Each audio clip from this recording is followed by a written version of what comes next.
আসসালামু আলাইকুম student, online ক্লাসে তোমাদেরকে স্বাগতম। ইকোনমিক্স ফার্স্ট পেপারে পঞ্চম মতে শ্রমবাজার শুরু করতে যাচ্ছি। তাহলে শ্রমবাজার ইংলিশ হচ্ছে লেবার মার্কেট। তাহলে আমরা প্রথমে জানার চেষ্টা করি শ্রম বলতে কি বুঝি। তাহলে শ্রম ইংলিশ হচ্ছে লেবার। উৎপাদন কাজে জড়িত সকল প্রকার মানসিক ও শারীরিক কর্মপ্রচেষ্টা যা দ্বারা অর্থ উপার্জন করা যায় তাকে শ্রম বলে। তাহলে আমরা জানি উৎপাদনের চারটি উপকরণ: ভূমি, শ্রম, মূলধন, সংগঠন। তাহলে ভূমি হচ্ছে এটা হচ্ছে মূল উপাদান যেটা দিয়ে আমরা কাজ শুরু করি। এরপর সেই ভূমিতে যারা কাজ করে তারা হচ্ছে শ্রমিক। আর শ্রমিক যে জিনিসটা প্রদান করে সেটা হচ্ছে আমাদের শ্রম। তাহলে সে সরাসরি উৎপাদন কাজে জড়িত। তাহলে শ্রমিক যেটা দেয় সেটা হচ্ছে শ্রম। তাহলে শ্রমিক শ্রম দুভাবে দিতে পারে, একটা হচ্ছে মানসিক আর একটা হচ্ছে শারীরিক। মানসিক কারা দিচ্ছে? যারা হচ্ছে ডাক্তার, ইঞ্জিনিয়ার, উকিল, নার্স, এরা হচ্ছে মানসিক যে শ্রমটা দিয়ে থাকে। শারীরিক শ্রম কারা দেয়? যারা কৃষক, তাঁতি, কামার, কুমার, রিকশাওয়ালা, ওরা হচ্ছে শারীরিক শ্রম দেয়। তাহলে এ দ্বারা যদি এরা অর্থ উপার্জন করতে পারে সেটাই হচ্ছে আমাদের শ্রম। তার মানে শ্রমের সাথে দুইটা কথা জড়িত, সেটা হচ্ছে উৎপাদন কাজে সহায়ক হতে হবে 2 নাম্বার, সেটা হতে পারে শারীরিক, হতে পারে মানসিক, এবং যেটা দিয়ে অর্থ উপার্জন করা যাবে। যেটা অর্থ উপার্জন করা যায় না সেটা শ্রম বলে বিবেচিত হবে না। যেমন একজন গায়ক যদি এমনিতেই কোথাও গান করে বা কোনো পারিশ্রমিক ছাড়া, সেটা আমরা অর্থনীতির ভাষায় শ্রম বলবো না। কিন্তু সেই গান গাওয়ার দ্বারা যদি সে অর্থ উপার্জন করে সেটাই হচ্ছে তখন শ্রম বলে বিবেচিত। তাহলে শ্রমকে আমরা এখন দুইভাবে চিন্তা করতে পারি, একটা হচ্ছে উৎপাদনশীল শ্রম আর একটা হচ্ছে অনুৎপাদনশীল শ্রম। তাহলে এই যে আমি বলেছিলাম, আমি যদি কোনো একটা কোথাও উৎপাদন কাজে নিয়োজিত থেকে যদি আমি বস্তুগত বা অবস্তুগত উপযোগ সৃষ্টি করতে, উপযোগ মানে হচ্ছে কারো তৃপ্তি বৃদ্ধি করতে পারি। তার মানে যদি আমি একটা চেয়ার তৈরি করলাম, টেবিল তৈরি করলাম, আমি শ্রম দ্বারা উৎপাদন করলাম জিনিসটা, তাহলে এটা যে কোনো পরবর্তী উৎপাদনে বা একটা মেশিন তৈরি করলাম, সেটা পরবর্তীতে উৎপাদনে আমার সহায়ক হবে এবং সেটা আমি বিক্রি করে অর্থ উপার্জন করতে পারবো। সেটা হচ্ছে আমাদের উৎপাদনশীল শ্রম। তাহলে যে শ্রম দ্বারা আমাদের উপযোগ সৃষ্টি হবে এবং অর্থ উপার্জন করা যাবে সেটা হচ্ছে উৎপাদনশীল শ্রম। আর অনুৎপাদনশীল শ্রম হচ্ছে যে শ্রম দ্বারা কোনো উপযোগ সৃষ্টি হবে না এবং সেটা কেউ মূল্য দিয়েও ক্রয় করবে না বা কোনো বিনিময় মূল্য থাকবে না, সেটা হচ্ছে অনুৎপাদনশীল শ্রম। তাহলে তুমি যদি সারাদিন ফুটবল খেলতে থাকো, তোমার কিন্তু শ্রম ব্যয় হবে, কিন্তু ওখান থেকে কেউ উপকৃত হবে না তোমার ফুটবল খেলার দ্বারা, বা এই ফুটবল খেলা থেকে কোনো তুমি আয়ও পাচ্ছ না, অর্থাৎ এর কোনো বিনিময় মূল্য নেই। সেই শ্রমগুলো হচ্ছে অনুৎপাদনশীল শ্রম।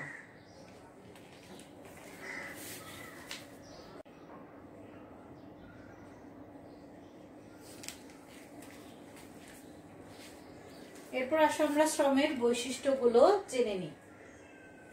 অর্থাৎ শ্রমের কি কি বৈশিষ্ট্য আছে আগেই বলে রাখি। বৈশিষ্ট্যের ব্যাখ্যাগুলো খেয়াল করবে। প্রতিটা বৈশিষ্ট্য থেকে আমার অনুধাবনমূলক প্রশ্ন হবে, বা যে কোনো 2টা বা 3টা বৈশিষ্ট্য দিয়ে তোমাদের এমসিকিউ প্রশ্নে আসতে পারে। তাহলে চলো আমি ব্যাখ্যাগুলো বলছি। 1 নাম্বার হচ্ছে জীবন্ত ও গতিশীল উপকরণ। তাহলে উৎপাদনের 4টা উপকরণের মধ্যে ভূমি এক জায়গা থেকে অন্য জায়গায় যেতে পারছে না।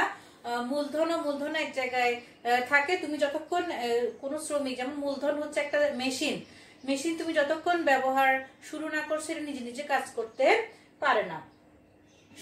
সংগঠনও তুমি চোখে দেখো না, এটা তোমার তদারকির মাধ্যমে হয়। তাহলে একমাত্র জীবন্ত এবং গতিশীল উপকরণ হচ্ছে শ্রম, কারণ শ্রমিকরা এক জায়গা থেকে আরেক জায়গায় যেতে পারে, এক পেশা থেকে আরেক পেশায় যেতে পারে। 2 নাম্বার হচ্ছে শ্রমিক ও শ্রম অবিচ্ছেদ্য। তাহলে তুমি শ্রমিক এবং শ্রম কথা দুইটা আলাদা করে বলতে পারো না। তাহলে শ্রমিক কারা? যারা শ্রম দেয়। শ্রম কারা দেয়? শ্রমিক দেয়। তাহলে শ্রমিক এবং শ্রম কথা দুটা অবিচ্ছেদ্যভাবে জড়িত। 3 নাম্বার হচ্ছে শ্রমিক শ্রম বিক্রি করে, নিজেকে নয়। তাহলে শ্রমিক তার শ্রম বিক্রি করে, ঠিক আছে। সে যতক্ষণ কাজ করে ততক্ষণ সে শ্রমিক। যে যতক্ষণ কাজ করে না তুমি তাকে শ্রমিক বলতে পারো না, বা তুমি তাকে কিনে নিতে পারো না যে তোমাকে এত ঘন্টা কাজ করতেই হবে, তুমি বাধ্য এভাবে করে তুমি শ্রমিককে কিনে নিতে পারো না। তাহলে সে তার শ্রম বিক্রি করবে, সে নিজেকে কখনো বিক্রি করবে না, এবং সে যতক্ষণ কাজ করবে ততক্ষণে সে শ্রমিক থাকবে।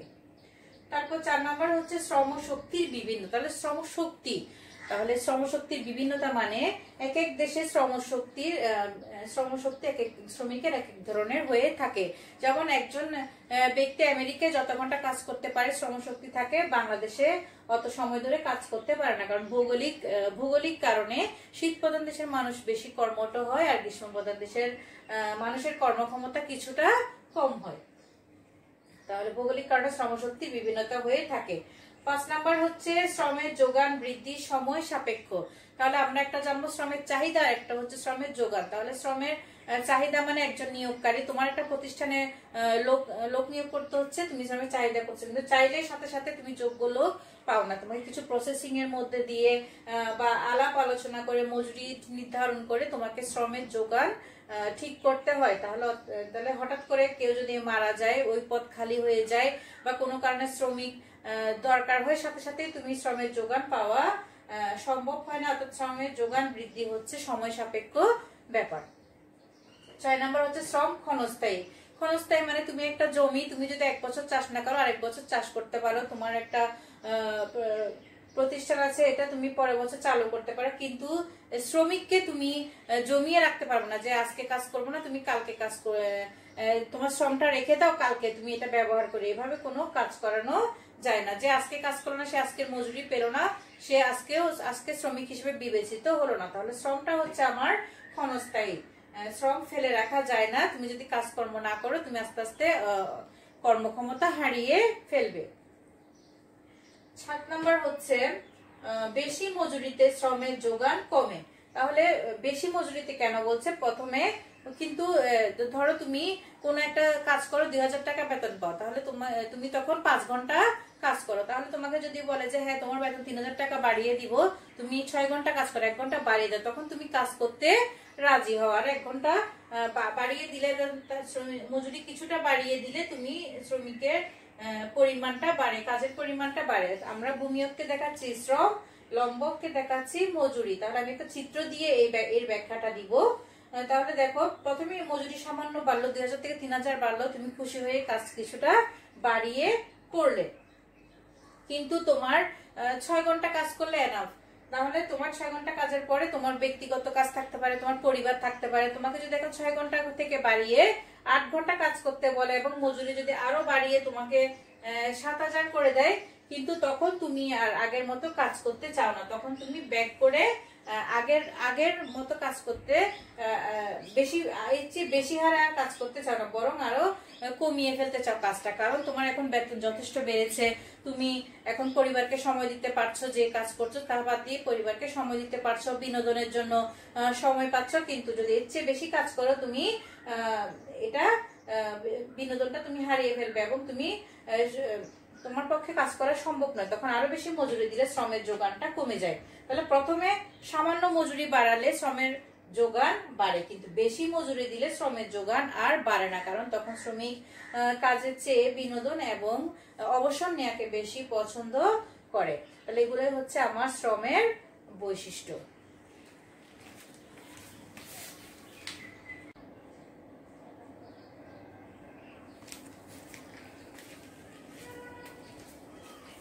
তাহলে এবার আসো আমরা শ্রমের চাহিদা, যোগান এবং শ্রম বাজার নিয়ে আলোচনা করি, যেটা আমাদের মেইন টপিকস। তাহলে দেখো, আমরা চতুর্থদের ঠিক আগের চ্যাপ্টারে আমরা পড়েছি যে বাজারটা, সেটা হচ্ছে দ্রব্য বাজার। তাহলে আমাদের অর্থনীতিতে বাজার 3টা আছে। একটা হচ্ছে দ্রব্য বাজার, যেটা আমরা চতুর্থ অধ্যায়ে পড়েছি, দ্রব্য নিয়ে কেনা বেচা হয়, একজন কিনে আর একজন বিক্রি করে। এরপর 2 নম্বর বাজারটা হচ্ছে শ্রম বাজার, আর 3 নম্বর বাজারটা হচ্ছে অর্থ বাজার। তাহলে বাজার মানে চাহিদাও থাকবে, যোগানও থাকবে, কারণ তুমি যদি একটা জিনিস বিক্রি করো, কেউ যদি কিনতে না আসে, এটা তো আর বাজার হলো না। তাহলে দ্রব্য বাজারে যেভাবে আমরা দ্রব্যটা কিনতাম, ব্যক্তি চাহিদা করত আর যোগানদাতা উৎপাদনকারী সেটা যোগান দিত। তাহলে শ্রম বাজারেও শ্রমের চাহিদা এবং যোগান নামে 2টা টপিকস চলে আসবে। তাহলে শ্রমের চাহিদা কে করে? শ্রমটা কার লাগে?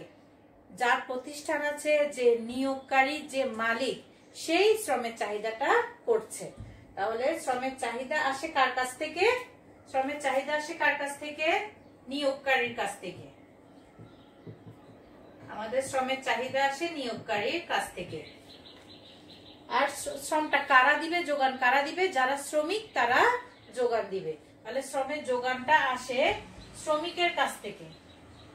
শ্রমের যোগানটা আসে শ্রমিকের কাছ থেকে। ঠিক আছে? তাহলে আমি বুঝাতে চাচ্ছি শ্রম একটা বিষয় যেখানে শ্রমের চাহিদা এবং যোগান জড়িত। তাহলে শ্রম এখানে কি বেচা কেনা হবে? শ্রম কেনা বেচা হবে, শ্রমিক নয়, শ্রম। কারণ শ্রমিক কখনো নিজেকে বিক্রি করে না। তাহলে শ্রমটা কি? শ্রমের চাহিদা করবে নিয়োগকারী, শ্রমের যোগান দিবে শ্রমিক। তাহলে মনে করো একটা প্রতিষ্ঠানে একজন শ্রমিক কাজ করতে গেল আর আরেকজন মালিক শ্রমিকটাকে নিয়োগ দিবে। তাহলে মনে করো তাদের মধ্যে আগে থেকে মজুরি নির্ধারণ করা নেই। তাহলে মজুরির জন্য দর কষাকষি হবে। আমরা যেমন দ্রব্যবাজারে জিনিসটা নিয়ে দাম কষাকষি করতাম, এখানেও মজুরিটা দর কষাকষি হতে পারে। তাহলে দেখো, যে শ্রমিক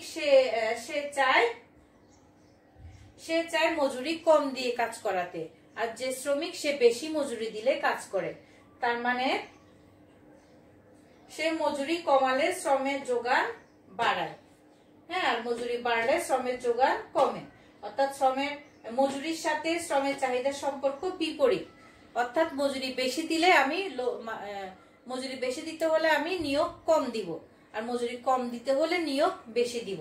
তাহলে মজুরির সাথে শ্রমের যোগানের সম্পর্ক হচ্ছে বিপরীত। ঠিক আছে? এই জন্য রেখাটা বাম থেকে ডানে নিম্নগামী।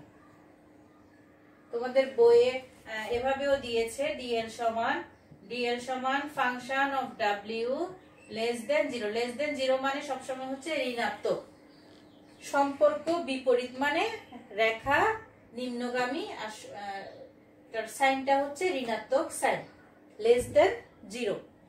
তাহলে শ্রমের যোগান রেখা বাম থেকে ডানে নিম্নগামী। অর্থাৎ মজুরি বাড়লে শ্রমের চাহিদা রেখাটা বাম থেকে ডানে নিম্নগামী। মজুরি বাড়লে শ্রমের চাহিদা কমে, মজুরি কমলে শ্রমের চাহিদা বাড়ে। এরপর আসে শ্রমের যোগান। তাহলে তুমি কখন বেশি কাজ করবে? বেশি মজুরি দিলে কাজ করবে।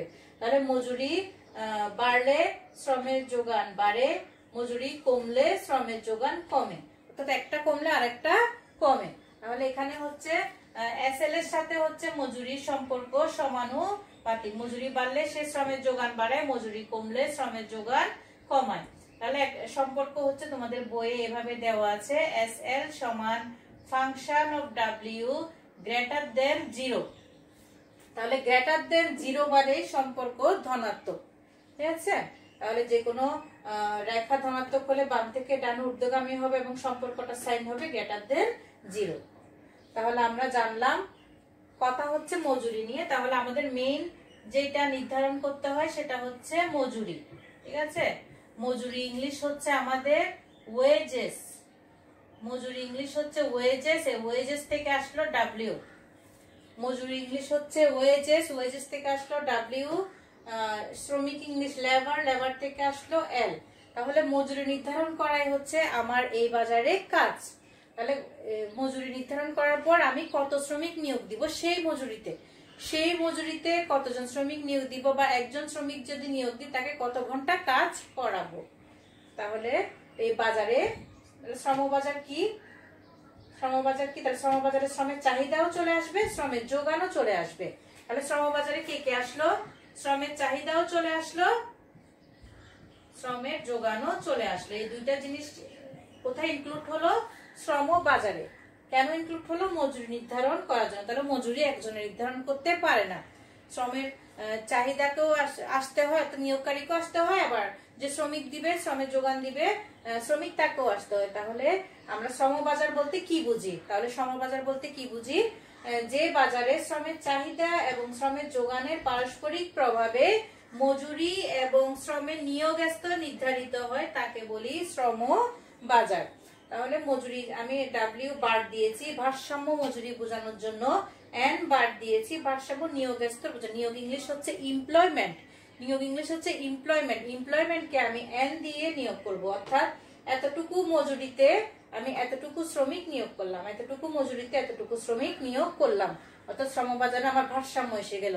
আমরা যেটা দ্রব্য বাজারে যেভাবে শ্রমের চাহিদা এবং শ্রমের যোগান পারস্পরিক যেখানে ছেদ করে সেখানে ডি সমান এস, এখানে ডিএল সমান এসএল হবে, এবং এখানে ওখানে নির্ধারিত হতো দ্রব্যের দাম পি, এখানে নির্ধারিত হবে শ্রমের দাম মজুরি। ওখানে দ্রব্যের দাম আর এখানে শ্রমের দাম হচ্ছে মজুরি। আর ওখানে নির্ধারিত হতো দ্রব্যের পরিমাণ, এখানে হবে মজুরি শ্রম নিয়োগের পরিমাণ, ওই মজুরিতে শ্রম নিয়োগের পরিমাণ। তাহলে শ্রমের চাহিদা, শ্রমের যোগান, শ্রমবাজার আরেকবার সংক্ষেপে বলছি ডিটেলস আলোচনা শেষে। শ্রমের চাহিদা হচ্ছে তাহলে নিয়োগকারী যে মজুরিতে শ্রমিক নিয়োগ করতে ইচ্ছুক থাকে সেটা হচ্ছে শ্রমের চাহিদা। আর একজন শ্রমিক যে মজুরিতে কাজ করতে রাজি থাকে সেটা হচ্ছে শ্রমের যোগান।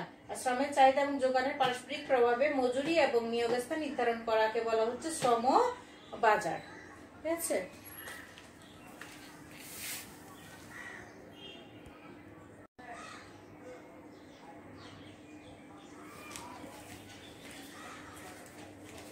তাহলে চলো আমরা একটা উদ্দীপক থেকে শ্রমবাজারের ভারসাম্য নির্ধারণ করি। তাহলে তোমাদের উদ্দীপকে যদি এরকম একটা সূচি দেয়া থাকে, তোমরা এই সূচি থেকে কিভাবে শ্রমবাজারের ভারসাম্য নির্ধারণ করবে। তাহলে উদ্দীপকে আমাদের মজুরি দেওয়া আছে, এখানে শ্রমের চাহিদা এবং শ্রমের যোগানও দেয়া আছে। তাহলে আমরা চতুর্থ অধ্যায়ে বাজার পড়ার সময় দামকে সবসময় লম্ব অক্ষে রাখতাম। ঠিক আছে? দাম কখনো ভূমি অক্ষে দেওয়া যায় না। এখানেও মজুরিটাও তো দাম, এক প্রকার দাম। এটা কিসের দাম? শ্রমের দাম। তাহলে এটাকেও কখনো আমি ভূমি অক্ষে দিতে পারবো না, সবসময় লম্ব অক্ষে। তাহলে দাম যেভাবে লম্ব অক্ষে দিই, মজুরিও সেভাবে লম্ব অক্ষে দিব। তাহলে আমি মজুরির মানগুলো বসিয়েছিলাম 10, 20, 30। তাহলে 0 থেকে শুরু করলে প্রথমে 10 আসবে, তারপর 20 আসবে, তারপর 30। আমি সমানভাবে দাগ কেটে নিব যাতে চিত্রটা আমার পারফেক্ট হয়।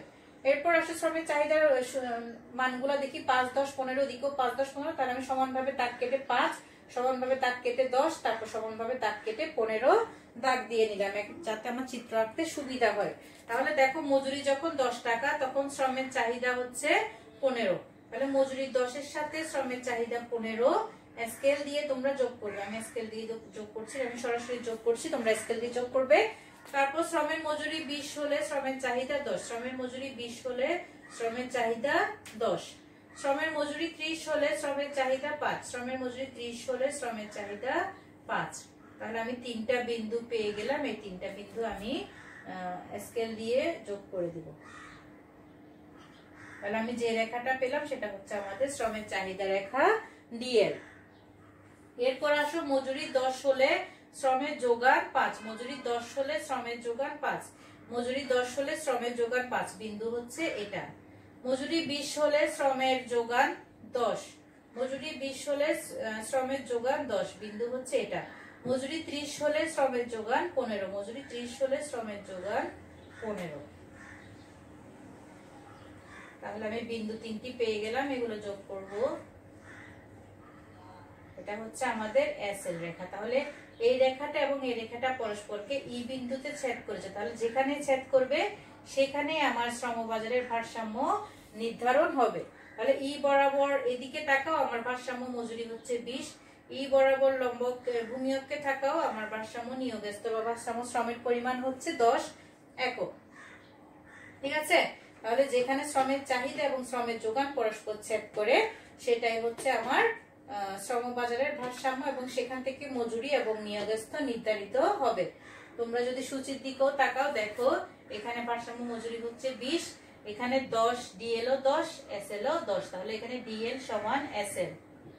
যদি আমি মজুরি কম দিই চাহিদা বেশি থাকে, তাহলে ডিএল সমান ডিএল গ্রেটার দেন এসএল। আর যদি মজুরি বেশি দিই তাহলে আমার কোনটা বেশি থাকে? যোগান বেশি 15। তাহলে এখানে হচ্ছে ডিএল লেস দেন এসএল, তাহলে এসএল বড়। ঠিক আছে? তুমি এখানে চিত্রেও খেয়াল করো, আমি যদি মজুরি 20 টাকা থেকে কমাই 10 টাকা করে দিই তাহলে কোন রেখাটা আগে? এখানে ডিএল রেখাটা আগে, এসএল রেখাটা পরে। আর এখানে যদি মজুরি বাড়িয়ে 30 টাকা করে দিই, এখানে এসএল রেখা আগে ডিএল রেখা পরে, তাহলে এখানে ডিএল রেখা যেহেতু আগে ডিএল গ্রেটার দেন এসএল, এখানে যেহেতু এসএল রেখা আগে, তাহলে এখানে ডিএল এসএল বড়, যেদিকে বড় হাটা তার দিকে, ঠিক আছে। অর্থাৎ আমার মজুরি যদি আমি ভারসাম্য থেকে কমিয়ে দিই, তাহলে ওরা দর কষাকষি করে নির্ধারণ করলো 20 টাকা মজুরি, কিন্তু আমি যদি 20 টাকা মজুরি না দিয়ে 10 টাকা মজুরি দিই, আমার লাভ হবে, আমার চাহিদা অনেক বেশি থাকবে, কিন্তু যে যোগান দিবে সে যোগান দিতে আসবে না। এজন্য ডিএল বড় এসএল ছোট, চাহিদা বেশি যোগান কম। আর যদি আমি মজুরি বেশি দিই, তাহলে শ্রমিক বেশি কাজ করতে চাইবো, অর্থাৎ সাপ্লাই অনেক বেড়ে যাবে, এসএল বড় হয়ে যাবে, আর কিন্তু আমি বেশি নিয়োগ দিতে চাইবো না, ডিএল কমে যাবে। তাহলে আমাদের একটা ভারসাম্য মজুরি দরকার, যেখানে ডিএল সমান এসএল। তাহলে এইভাবে আমরা শ্রমবাজারের ভারসাম্য নির্ধারণ করতে পারি। আগামী ক্লাসে আরো কিছু টপিকস নিয়ে আলোচনা করব। আজকে এই পর্যন্ত, আল্লাহ হাফেজ।